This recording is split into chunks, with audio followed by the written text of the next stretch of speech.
my channel, my stream. This is Monday, so I'm gonna be hitting biceps. Just a quick intro. This is recording my workouts, doing a body transformation this year. The thing that sets my body transformation apart from others is that I'm not using any sort of supplements. That's no creatine, no protein mix, protein shakes, no protein powder.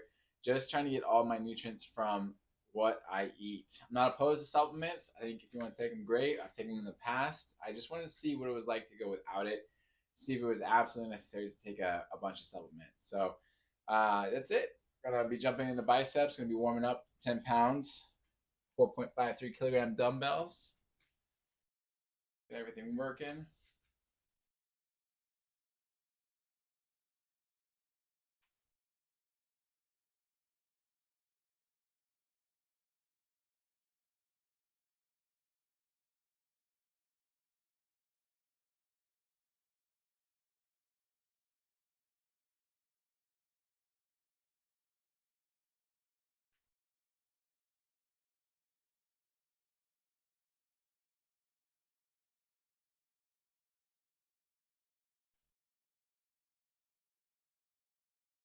Man, winter is finally coming. It's just starting to get cold where I'm at. Just a little bit cold. Not cold enough to put on pants, but cold enough that I put pants on my kids. So I think it's important, like every winter, trying to fight putting on more fat. Makes the next year easier.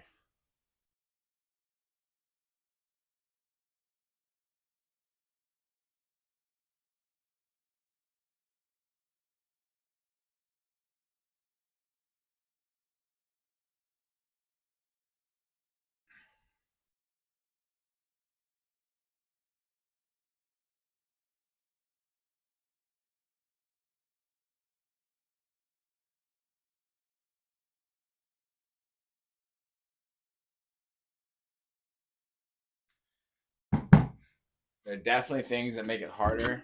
Like I do like pumpkin spice lattes. So far, I've had 3 this year, which isn't bad, but definitely, definitely a temptation. The big temptation for me, which is like a total, like just a lot of calories, is eggnog. I love eggnog, and that is absolutely a ton of calories. But there's protein in eggnog, right?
Yeah, I figure if every winter, just try and maintain weight that you're at, and then kind of hit your target goals for weight loss in October, and then just try and maintain through November and December whatever weight you're at. And the next year, you just shave off more weight.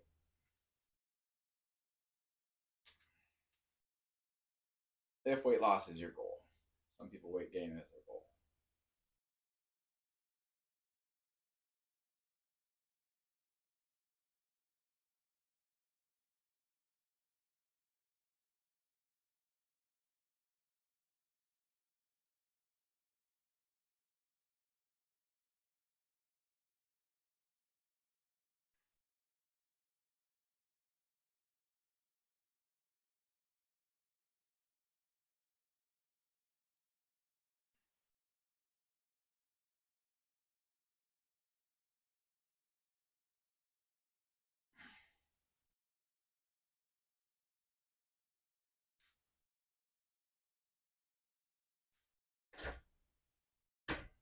got about 16 more pounds I want to lose this year.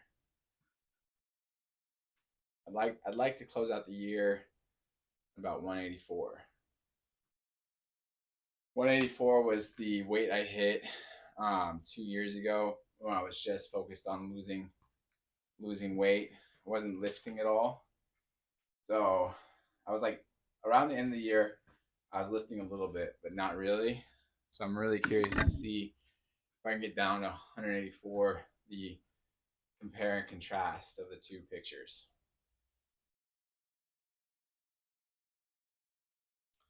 What the difference will show. It'll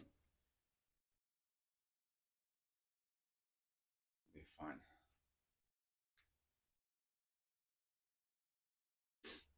All right. So that was the 20 pounds, 9.07 kilograms before. And we're gonna start on the real work of the 35 pounds, 15.88 kilograms.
Brother's trying to call me.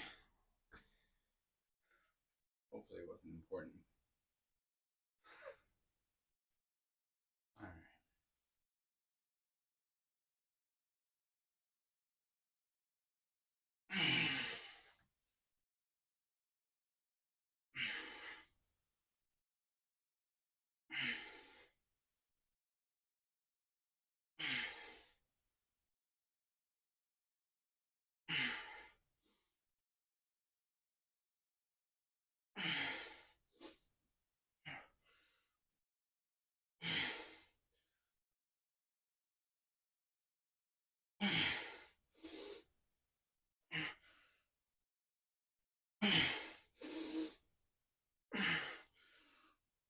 Damn it. Dang it.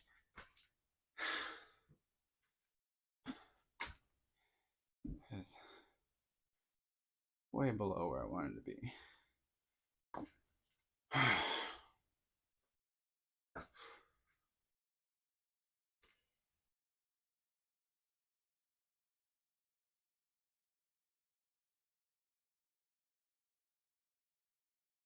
Definitely noticing that the lower calories and stuff is definitely still having a negative effect on my workouts. And it's very frustrating. But what I'm trying to do is just keep my eyes on the prize and just remember that, January, I shouldn't be trying to lose any weight anymore in January and just eat and build muscle as long as I'm not putting on fat. Just build more muscle again.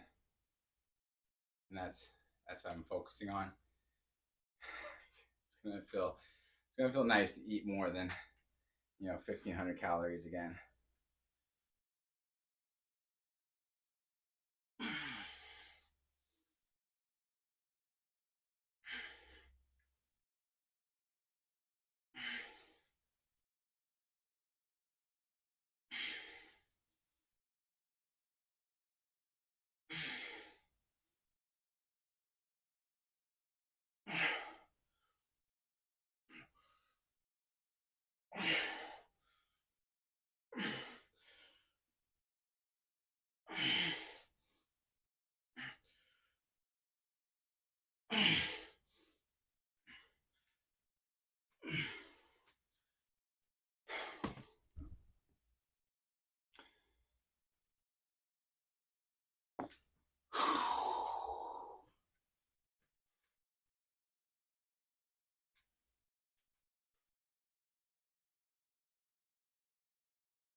Notice, like I said last week, man, notice I keep being hungrier during my workouts. That's not a fun feeling.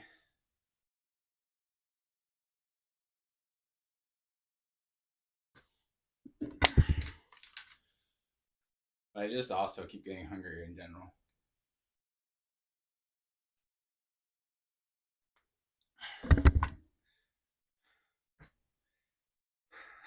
Last, since August, I spend most of my time in my days hungry and trying to ignore the hunger.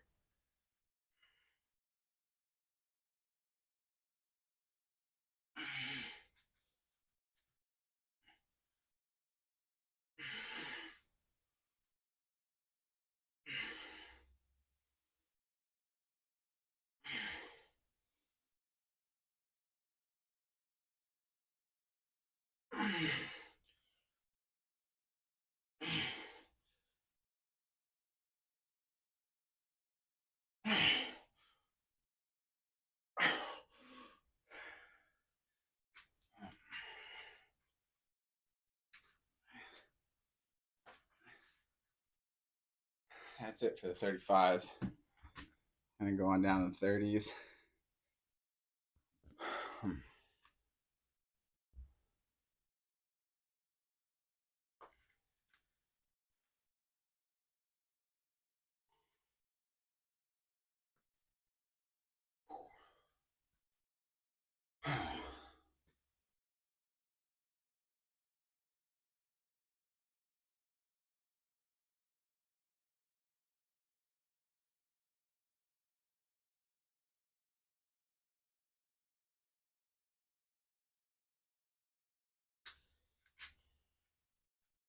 The hard part about being hungry is just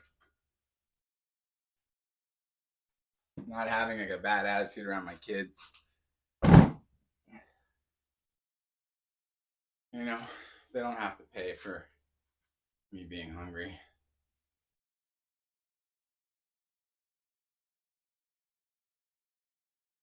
I think it's important to not take out your choices on your kids.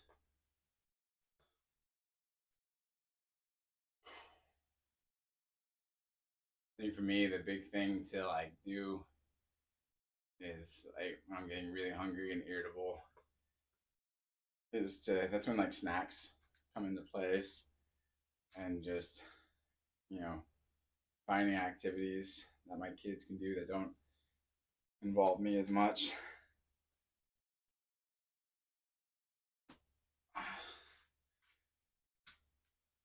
So they can entertain themselves while I get a grip.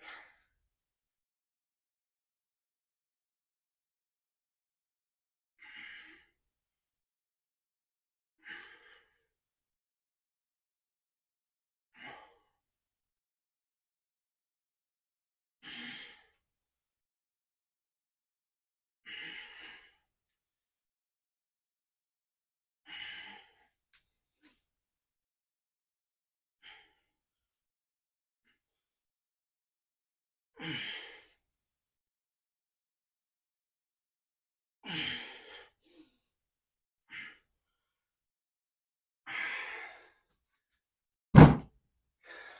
tell you one cheat code that I use for getting steps in, I think is helpful, is when I pick up my kids from school, I park a quarter mile away from the school. So that, or also when I drop them off.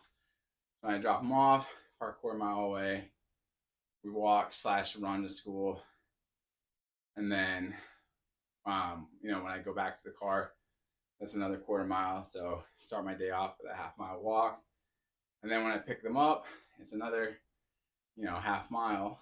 So it's a good, easy way to get in some steps. It's lots of fun. And then we typically go for a mile to 2 mile walk later on after school. So they get a lot of walking in as well. The trick is I tell them we're gonna go to Disneyland. So that's a big motivation for them to be able to walk well.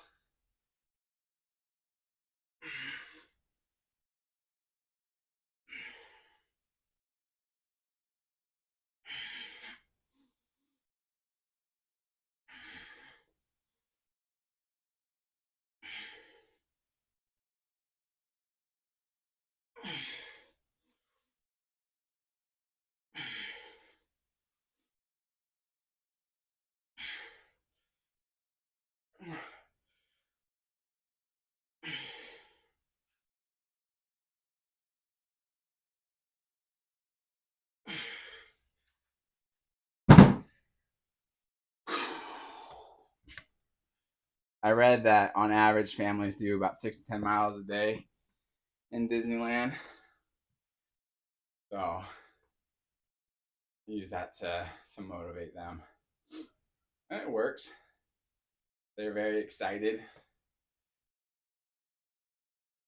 And then when we're walking around, if they're getting tired, or they'll be like, "Can I get a piggyback ride or ride on your shoulders?" And I can say no. And I ask, now I say no, but why can't you? And they say, because we gotta be strong for Disneyland. So that's right, we gotta be strong for Disneyland. So the big thing is I don't want them to be whining in the park about being tired. And we'll have I'll pick them up and do stuff with them in the park so that they're not getting so tired, but I want them to be as strong as can be and ready for it.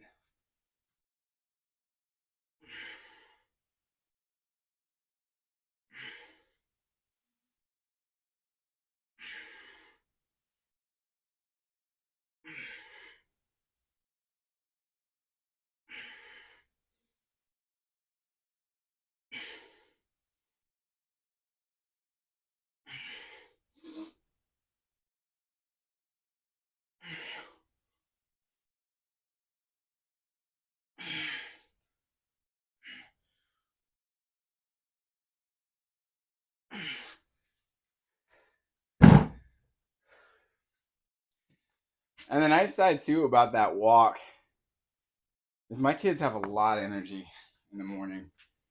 I feel like I do their teachers a big favor by having them do some walking activity in the morning before class. I think if they just sat down in class with all that energy, it would be a rough experience for them, a rough experience for the teachers. Just burn some of that energy off.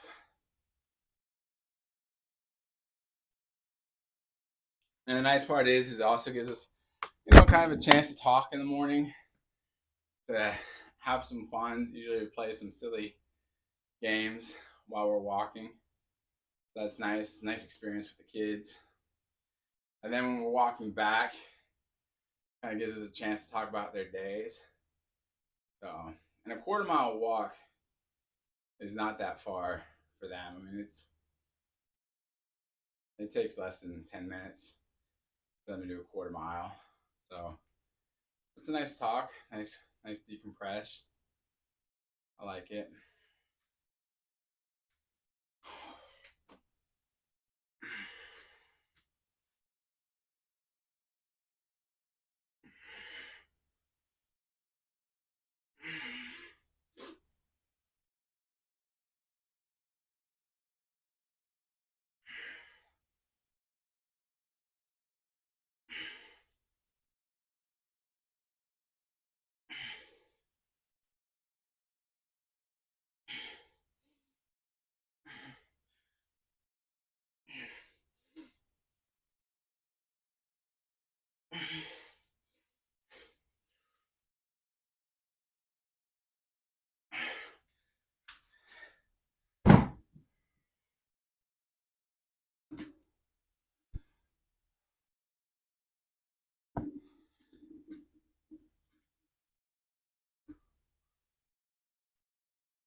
I definitely like giving them an opportunity to talk about their day.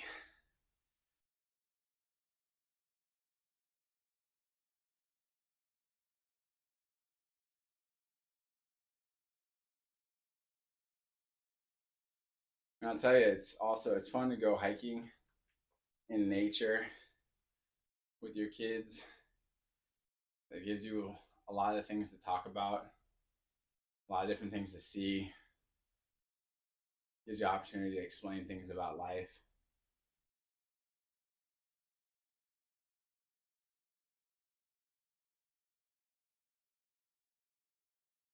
And you feel like you're making, it's nice to make memories.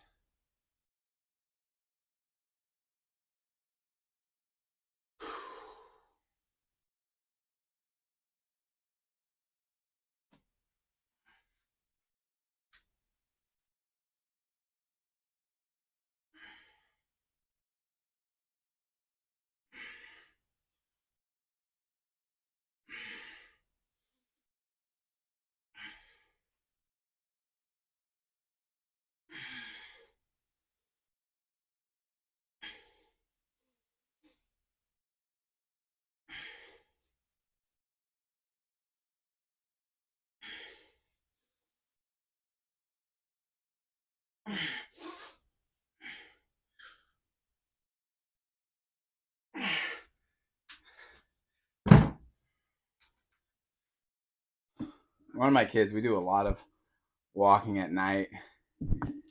Like, seems like at 7 o'clock, they get like this bunch of energy. And that's when we'll go for like a mile walk or mile and a half walk. And it's fun. Do a little running. By that, they're running, so I'm doing a light jog, but they're running, get that energy out. And you have to, because they'll go bouncing off the walls.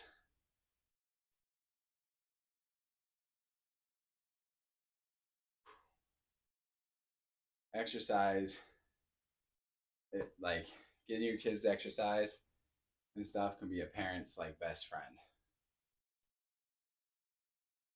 Trying to get your kids to sit or be chill in a house is a lot easier if you run them every now and then, just like dogs.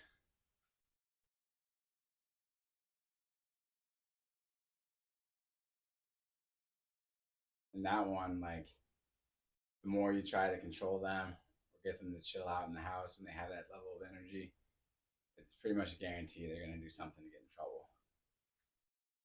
There's no way around that.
It is funny, like it's just funny side about parenting. I was thinking about this weekend. Like give my kids instructions and they get easily distracted and it's frustrating and you're like you want them to do good. But at the same time, my wife will ask me to do things and I still get distracted and end up doing something else or taking a long time to get a simple task done. And I look at it, I'm like, what am I doing, man? Like, why do I get so frustrated with them not listening to me when they're doing the exact same thing that I do to my wife? You know? And is it really worth beating my head against the wall for something I've never been able to fix in myself?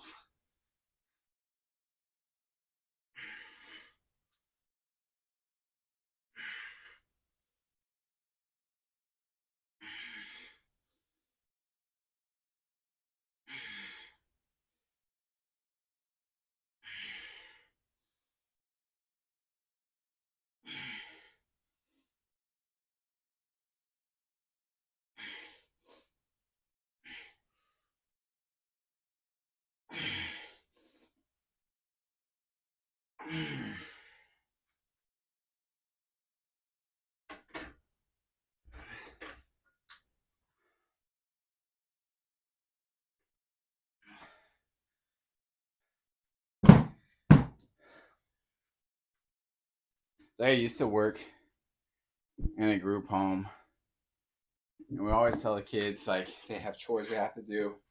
But one of the things they're supposed to do every day is make their beds.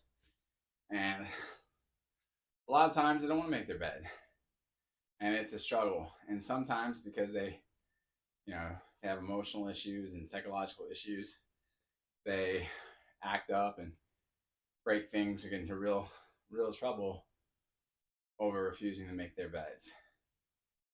Now I would look at that and then, as I'm like arguing with this child who's could be a teenager, but as I'm like trying to get this kid to make their bed, I would start to think like, man, I guarantee you most of our staff's beds are not made right now at home. Like my bed wasn't made. I didn't make my bed every day. I thought that was hilarious that I was having to make a kid make their bed when it's just a lot of us don't. Like, why is this? Why are we holding so hard on this point?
And it comes that whole thing where you're like, am I doing this whole rules for thee and not for me? Is it fair?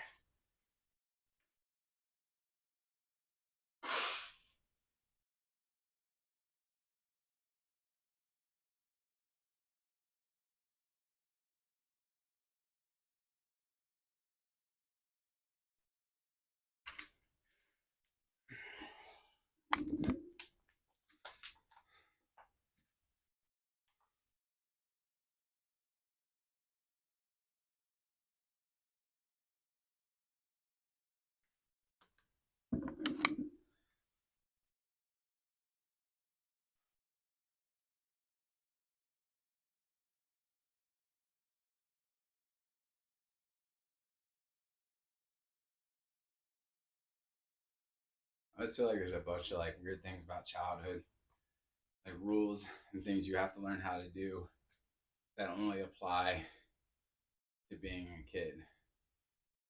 And then as an adult, they like don't apply anymore.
And I always think there's like classrooms are funny because like they're in a classroom. If a kid says something mean to a kid, and if that kid says something mean back, they can get in trouble. But real life isn't necessarily that way. If you're disrespectful to me, I put you in your place. There's not usually anything that happens to me. As long as I don't use inappropriate language or say something that's untrue. You know, and you could say, well, yeah, but in a workplace, you got to deal with people that are, not great and people that are rude too. But that's not true. You don't have to. You can, one, not work there and find another job. Two, make a change, like get people to change. You know, so yeah, you can either change your environment or you can leave. Like I had a guy that thought it was funny to like swear at people, and he was a supervisor of mine. And one day he told me to get the F out of his way. And he talks like this to everybody, and everybody kind of takes it, but not me. He's all, point blank, like, hey, you don't get to talk to me that way. And he apologized, and it never happened again to me. But to other people, it would keep happening. And people didn't like it, but they just, for whatever reason, thought they had to take it.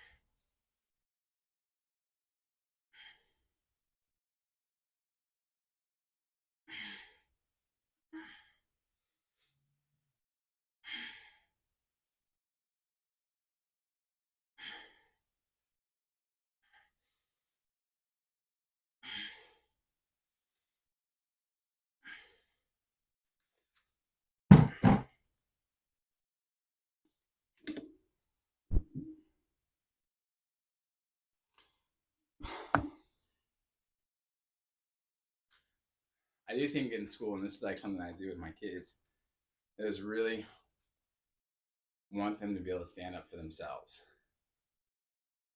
And even if, you know, they're worried about getting hurt, like stand up for yourselves. Don't let someone intimidate you into silence. Don't let someone intimidate you into taking bad behavior. Because you will only ever, it'll just become a habit. And you'll just put up with it, and you'll learn to put up with it. You should always, always stand up for yourself and others. And don't let yourself become a coward And it's easy to do. It's very easy to become more and more of a coward and more scared to say no or stop to someone, especially if they're in authority. You just can't. You have to be willing to stand your ground. And what I've found is when I stand my ground, it also empowers other people to do the same.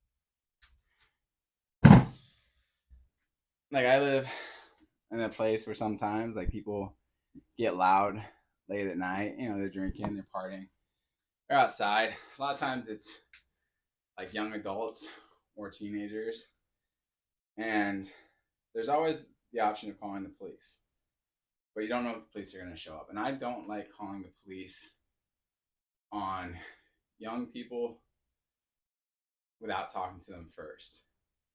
And I don't have anything against the police, but I think it's the nice and responsible thing to do to try and solve a problem on your own first, um, and talk to them.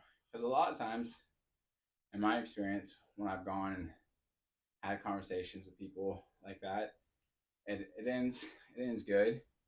Every now and then, some if it's a big enough group, some guy in the group will want to be tough and try and flex on me, and usually the people in the group, the majority of the group, will get that person to chill out, especially if you're being respectful. Like I never walk up to a group of kids and like, hey, like shut your music off. Like you guys out of your minds. You know, I'm always respectful and polite and courteous, which goes a long way. But I always think like I have two options: is I can stay in my house and call the police, or stay in my house and try to ignore it and let things get out of control, or I can just go handle it. And it's also, I think, too, like for me, it's important to go outside and say something when it's not completely out of control. Because when you have groups of teenagers hanging out or young adults and they're drinking, you know, there's a propensity that violence could break out. And the last thing I want is my neighborhood to become like that. And then, you know, eventually when that stuff happens, then that's when the shooting will happen. I don't want bullets flying around my neighborhood. One, it's dangerous, and two, it affects my property value. So it's in my best nature to, or best, you know, to go talk to them and be polite.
Like last or 2 weeks ago, in my neighborhood, there was a kid that was going to get jumped by three other kids.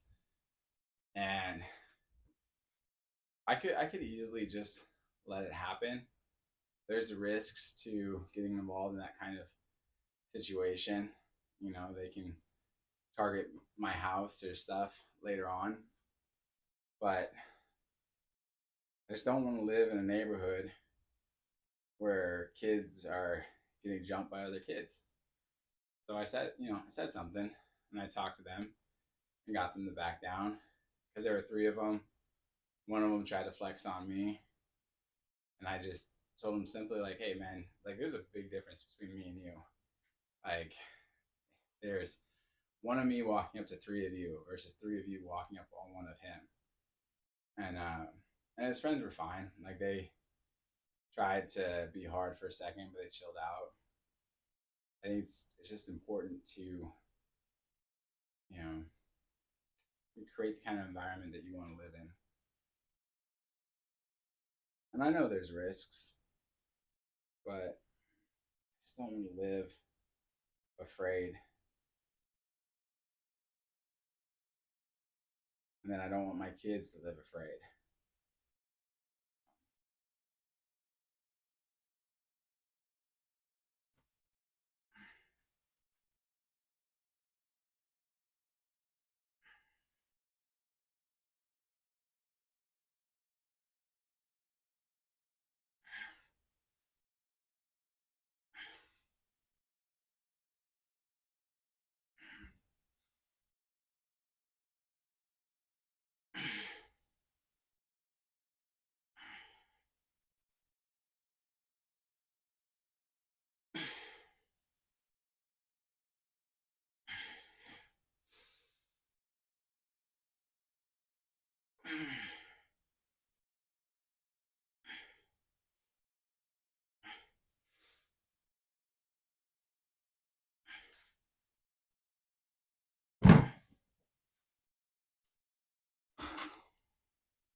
The other thing I do though is try to talk to the kids in the neighborhood and stuff, or like greet them and be respectful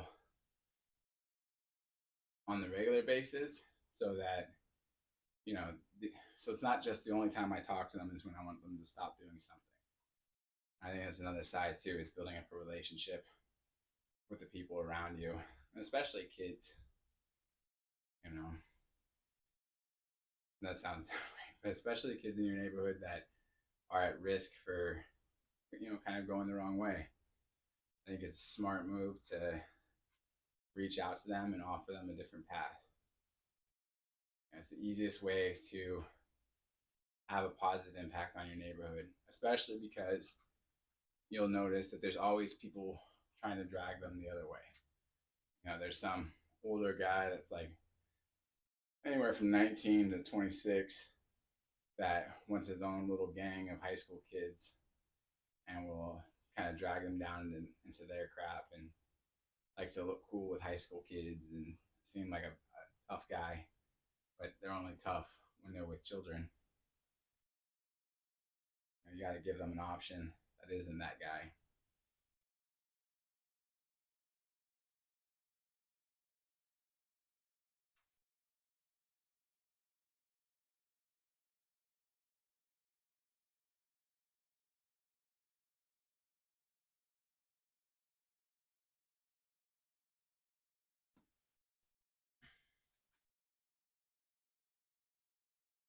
What's up, White Tidy? Tidy says, I'm here, I'm here. Welcome, buddy.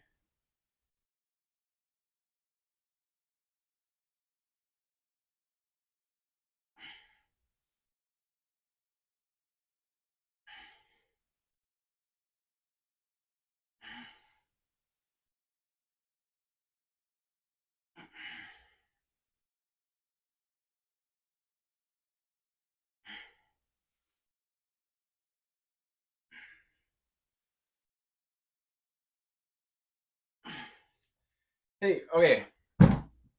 So I've been looking for someone to talk to about this all day, White Tidy, and you get to be the guy. I'm curious what you think about this thought. Okay, so I see like on YouTube and stuff, AI generated content everywhere. People are talking about how eventually your average person can write their own movie script and then select actors and make their own movie that's entirely AI generated and make it look legit. And then um, what it reminded me of is when people started being able to make their own games, like in 2005 to like 2012, there was a, you could do Flash games, and people like were making their own. Like there was like Mafia Bros, where someone made like a Mario Brothers that was, the Mafia, or there was like Duck Hunter, where you could have a minigun and blast away all the ducks. There's all these different games that came out that people just made, and there was a website that came out that hosted Flash games and content called addictinggames.com. And then it's still around, but it was bought by Nickelodeon, and a lot of those games that were on there aren't there anymore. But at a point, I think Flash stopped being used or updated, so people will stop creating with Flash. So they controlled the people making games by making it so that, if you made a game on Flash, like nobody was really playing it. There were no more updates. And I wonder if that's how they'll eventually control AI generated content. Is, yeah, you may access AI to build something, but one, you're gonna have to pay for a subscription to do it, which you already have to do, I think, with like ChatGPT. And two, they'll just make it so that your AI generated content isn't compatible with anyone else's way of viewing it, and that would be how they control it. So this idea that, oh, anybody can create anything will kind of go away, like they did with the games. Anybody could create a game, but if no one could play it because all the updates don't allow for your game to work, and your game has never been updated to work, do you think they'll do the same thing with AI? That may have been too jumbled, but I got 3 minutes, so type quickly while you type. Tell me what you think, man. Let me know.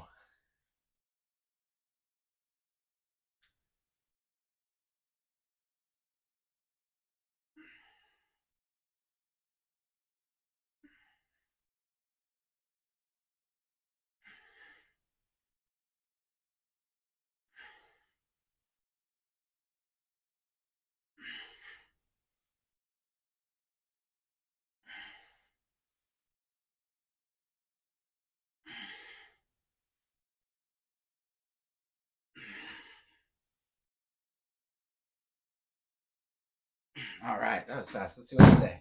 Let's see, Teddy White says, in a way, maybe. I already think a lot of AI is behind a paywall. Like you need a premium/paid account for image generation, better language models, etc. Yeah.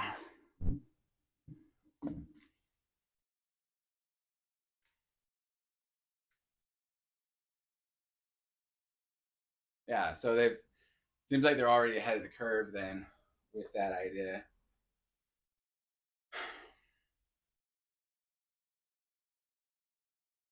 I mean, that was like the whole point behind Linux, right? Is that Linux is what guys that wanted to program their own stuff and be free from the control of Microsoft and Macintosh. That we've given up a lot of that control because they can just quickly make your programs obsolete by not allowing you to do the update or not allowing it to plug in.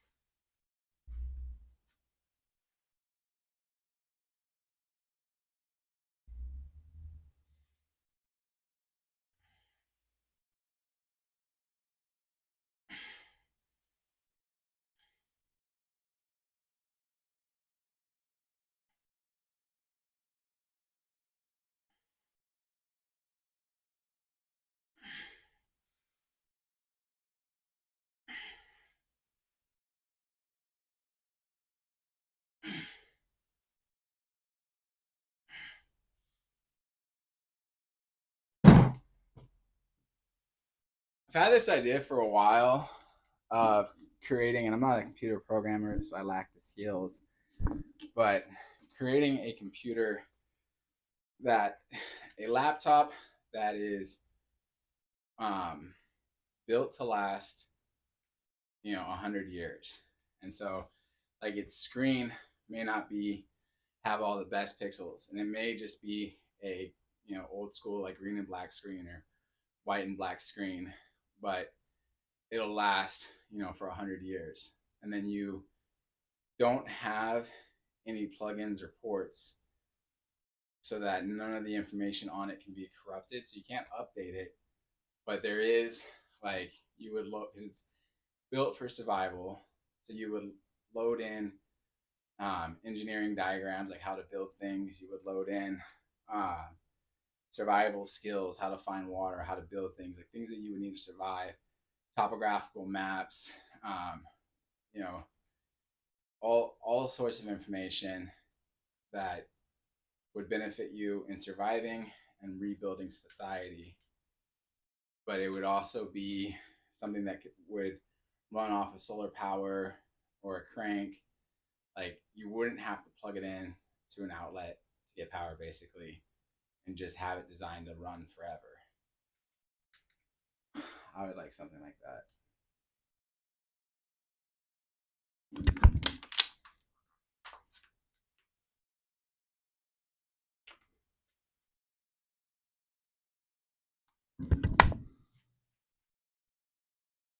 Kind of like the Hitchhiker's Guide to the Galaxy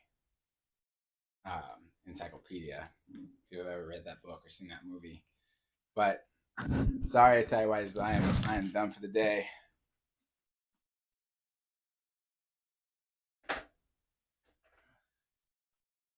But I will be back tomorrow. Take it easy, man.